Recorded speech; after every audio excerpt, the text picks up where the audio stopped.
আজকের মোদ্দা কথাটা হচ্ছে, দুদিন আগে আপনারা দেখেছেন যে এবি জোবায়ের এবং মোসাদ্দেক, এই দুটো ছেলে, শিবিরের দুটো ছেলে, ডাকসুতে তারা দুটি পদে রয়েছে। তাদেরকে ছাত্রদল শাহবাগ থানাতে বেদম প্রহার করেছে। বেদম প্রহার বলতে, টু বি অনেস্ট, তাদের প্রতি আমার যেই র্যাথ, আমি এই না র্যাথ শব্দটা যদি একটু গুগল করেন দেখবেন যে অ্যাঙ্গার এবং র্যাথের মধ্যে পার্থক্য আছে। অর্থাৎ তাদের প্রতি আমার যে ভয়ঙ্কর রাগ, আমার কাছে বারবার মনে হচ্ছিল যে মাঠটা ঠিক মতো হয় নাই আসলে।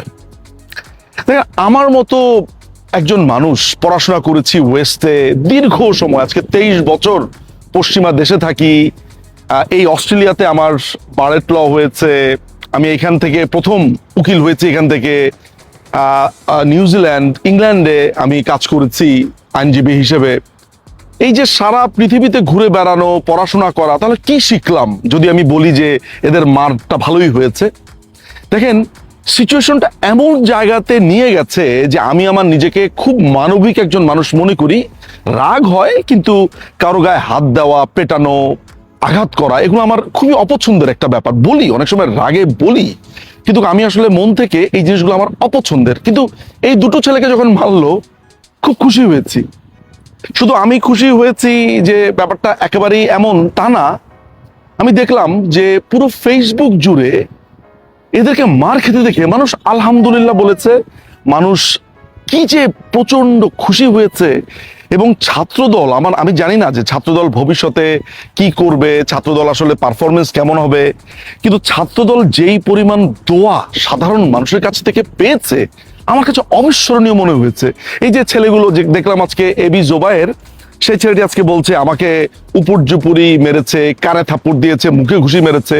আজকে মোসাদ্দেক, যার দাঁত, যাকে বডি শেমিং করছে এবং সেটাকে মানুষ খুব একসেপ্ট করেছে, তার দাঁত দাঁতাল শুয়োরের মতো উঁচু, এরকম বলছে, তাকে মানুষজন তালি দিচ্ছে, খুশি, হাহা রিয়েক্ট। আজকে দেখলাম যে জোবায়ের বর্ণনা করছে তাকে কিভাবে পেটানো হচ্ছে। এটা দুঃখের ঘটনা, তাকে চর থাপ্পড় দেওয়া হচ্ছে। অন্য সময় হলে একটা স্যাড রিয়েক্ট হতো। তার ব্যাপারে 15,000 লাইকের মধ্যে 13,500 বা 13,000, 13,000 দেখলাম হাহা রিয়েক্ট। মানুষ প্রচন্ড খুশি হয়েছে, লাভ রিয়েক্ট হয়েছে তার ওই পিটানোর মানে পুরো ঘটনাটা দেখে। এমন কেন হলো? এই ছেলে দুটোই, এই ছেলে আর আরেকটি ছেলে আছে মারমা, নাম হচ্ছে কি মারমা যেন, সামথিং সামথিং সামথিং চাকমা, সর্বময় বা সর্বজ্যোতি কিছু একটা চাকমা হবে, সে তার প্রসঙ্গ আমি আসছি। তো এই যে এই দুটো ছেলেকে মার খেতে দেখে মানুষ এত খুশি হয়েছে, আপনাকে একবার ভেবে দেখেছেন কেন? কারণ মানুষ এদের জ্বালাতে অতিষ্ঠ হয়ে গেছে।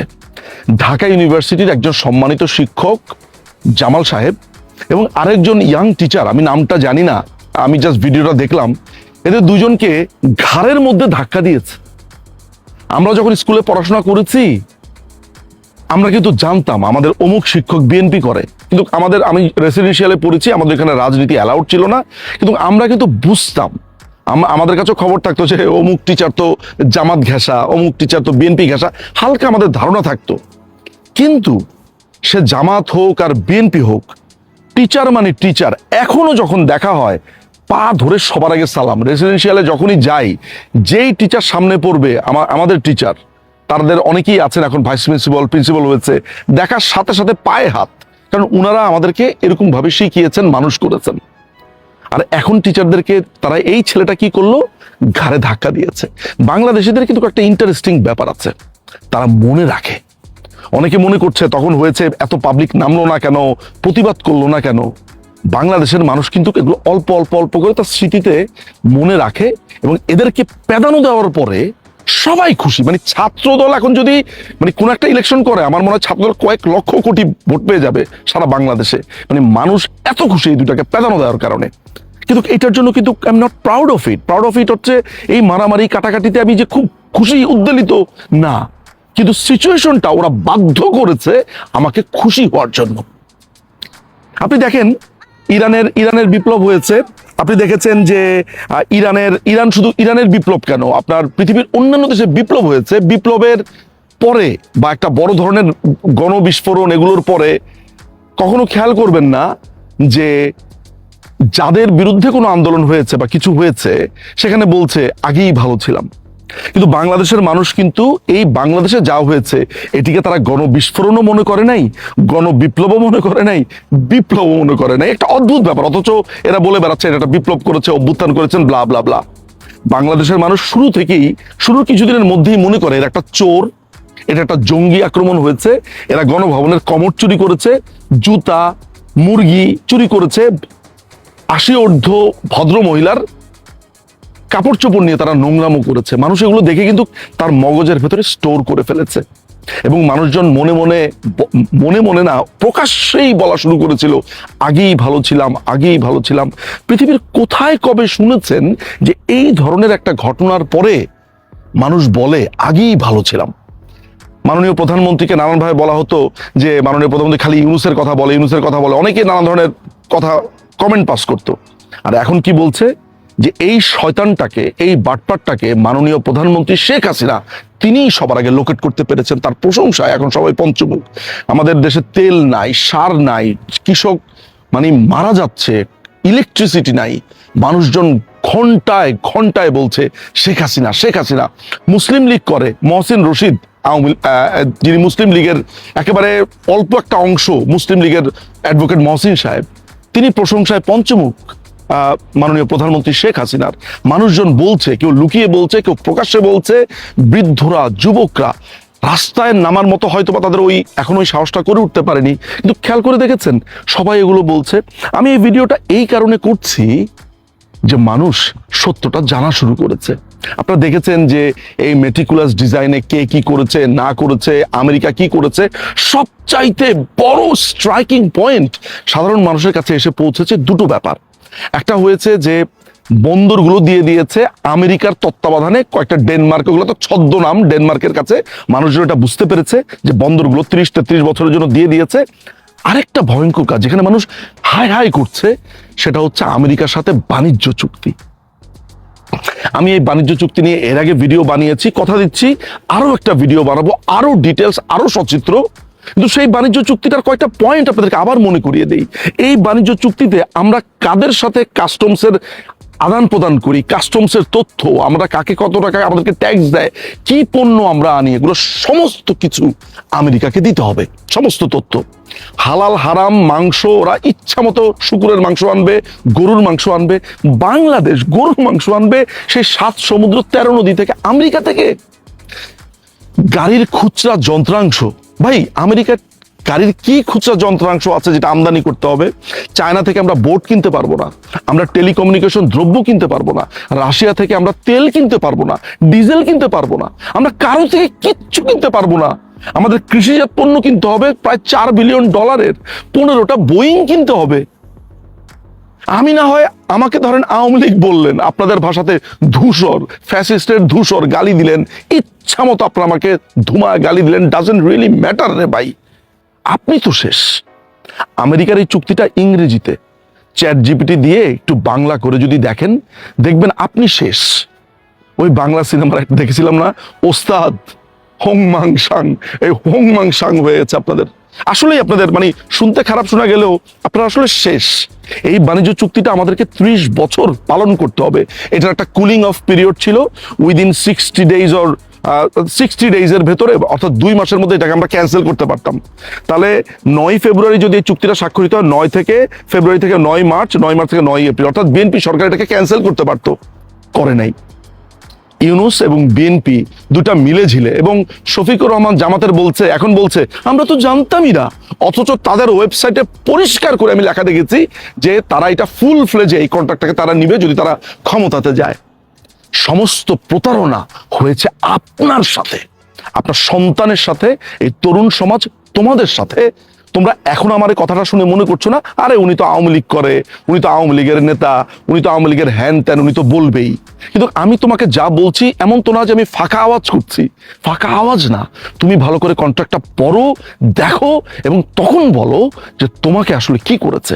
তুমি 15% ট্যারিফ কমানোর জন্য তুমি তোমার দেশটা বিক্রি করে দিয়েছো, অথচ সারাটা বছর শুনেছি বাংলাদেশ আওয়ামী লীগ নাকি ভারতের কাছে দেশ বিক্রি করে দিয়েছে। সো এই হচ্ছে ঘটনা। এখন এদেরকে পেটালে গরুর মতো পিটিয়েছে, গরুর মতো, আর মানুষ 2 হাত তুলে আল্লাহর কাছে বলেছে আলহামদুলিল্লাহ।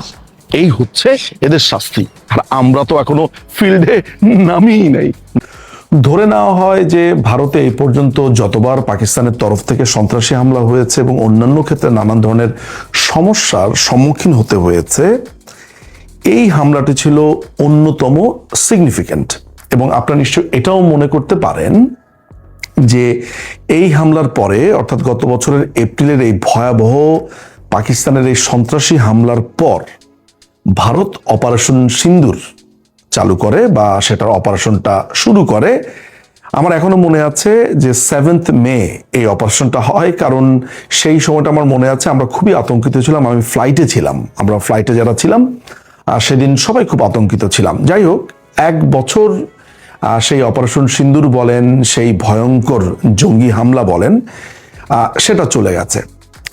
তো এই হামলাটার কথা আমি আজকে কেন স্মরণ করছি, আজকে কেন আমি আপনাকে সেটা বলতে চাচ্ছি। আমার কাছে গত 3 দিন আগে একটি গোয়েন্দা রিপোর্ট এসেছে। এই গোয়েন্দা রিপোর্টটা আসলে বেশ অনেকদিন ধরেই আমি পাবো করছিলাম, কিন্তু শেষ পর্যন্ত আমার কাছে এসেছে অনেক কাঠখড় পোড়ানোর পরে।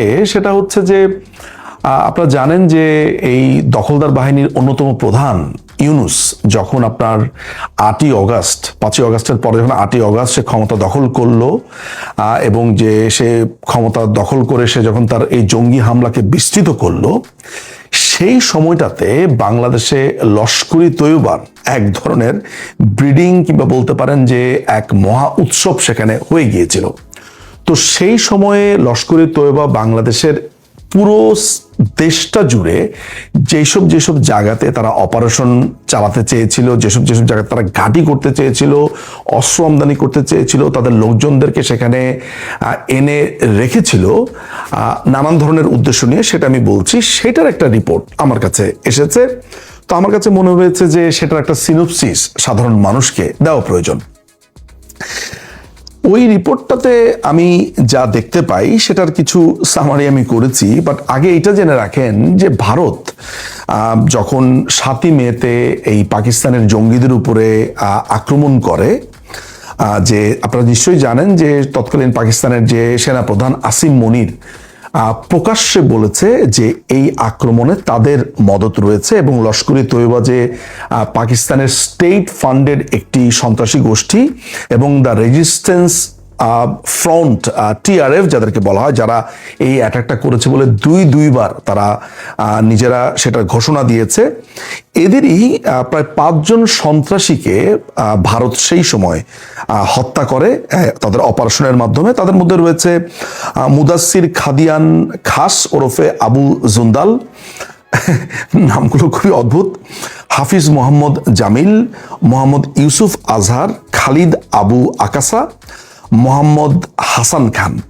আপনারা শুনলে অবাক হবেন যে হাফিজ মোহাম্মদ জামিল এবং মোহাম্মদ ইউসুফ আজহার এরা 2 জন 5ই অগাস্টের পর বাংলাদেশে আসে এবং বাংলাদেশে আসে তাদের যেই আসিম মালিক নামে তাদের ISIর যেই এজেন্ট আছে, আপনারা জানেন যে তারা বাংলাদেশে একটা ডেলিগেশন টিম আসে গত বছরের জানুয়ারিতে।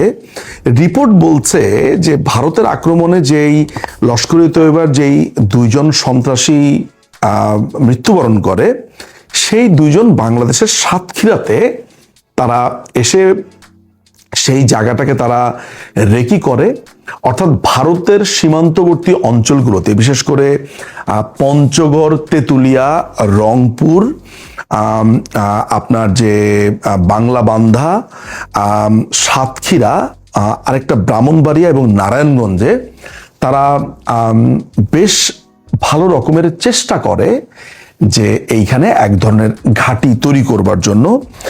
এবং সেই সময় এই ঘাঁটি তৈরি করবার জন্য আপনারা শুনলে অবাক হবেন, তৎকালীন সময় কোয়ার্টার মাস্টার জেনারেল হয়েছে বাংলাদেশ সেনাবাহিনীর ফয়জুর রহমান। সে প্রবলভাবে এই ঘাঁটি তৈরি করবার জন্য সব ধরনের ফ্যাসিলিটি বলেন যেটা বলেন সেটা সে করবার চেষ্টা করা হয়েছিল। এবং ফয়জুর রহমানকে তখন সমর্থন দেয়, এখন সম্ভবত কিউএমজি হিসেবে আছে lieutenant general S M Kamrul Hasan. এই লোকটি সেনাবাহিনীর ফয়জুরকে তখন আসলে ফয়েল করা হয় এবং কামরুল হাসান এবং ফয়জুরের একটা জুটি হয় এবং বাংলাদেশের বিভিন্ন ইনফ্যান্ট্রি ডিভিশনের যারা প্রধান জিওসি তাদের বেশ কয়েকজনকে নিয়ে তারা গোপন বৈঠক করে, যেটা আমি আসলে বলবো যে সেটা বিভিন্ন দেশের বা একটি সুনির্দিষ্ট দেশের গোয়েন্দা প্রতিবেদনে তখন বাংলাদেশ সেনাবাহিনীর প্রধানের কাছে এই তথ্যগুলো আসে এবং নানানভাবেই সেই কুচেষ্টা ফয়েল করা হয়। এখন সেনাবাহিনীর প্রধান ওয়াকারুজ্জামানকে সরিয়ে দেওয়ার চেষ্টা ভালো হয়েছে না খারাপ হয়েছে সেই আলোচনাতে আমি যাব না। ব্যক্তিগতভাবে ওয়াকারুজ্জামানকে আমি একটা বেইমানের বাচ্চা বলে মনে করি, বেইমান দ্য গ্রেট বলে মনে করি, আমি সেই আলোচনাতে আমি যাব না। কিন্তু দর্শকদের এটা জানাবার অধিকার রয়েছে যে ওয়াকারুজ্জামানকে সরিয়ে দেওয়ার প্রচেষ্টা হয়েছিল, যেটার ডিটেইল রিপোর্টটা আমার কাছে এসে পৌঁছেছে। আমি দেখতে পাচ্ছি সেখানে ফয়জুর রহমান এবং কামরুল হাসানের সমন্বয়ে এই চেষ্টাটা করা হয়েছিল এবং আইএসআইয়ের যিনি প্রধান আসিম মালিক বাংলাদেশে এসেছিলেন, তার কয়েকটা ডেলিগেট, তার ডেলিগেশন টিম নিয়ে, এবং কামরুল হাসান তার ঠিক এক সপ্তাহ আগে পাকিস্তানে গিয়ে এই ডেলিগেশন টিমের সাথে দেখা করে এবং